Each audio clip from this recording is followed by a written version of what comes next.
Il parco del Delta del Po sarà ancora riserva di biosfera nell'ambito del programma MAB UNESCO. A 10 anni dall'assegnazione del prestigioso riconoscimento sono stati presentati i documenti per il rinnovo del titolo per un altro decennio. Siamo in approvazione, però abbiamo predisposto tutta la documentazione che ha praticamente dato una visione di quello che è stato fatto negli ultimi 10 anni, di come si sono compenetrate l'attività dell'uomo all'interno del territorio e la natura, ma soprattutto abbiamo presentato l'evoluzione, che è il nuovo piano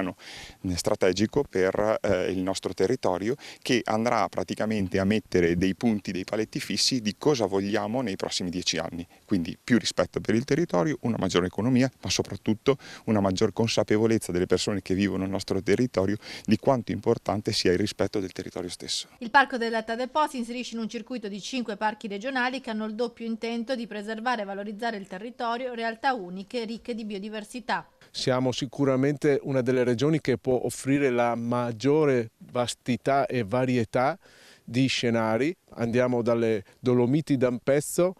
arrivando al nostro parco del fiume Sile di Treviso, il più lungo fiume di Risorgiva, acque limpidissime e meravigliose con i suoi burci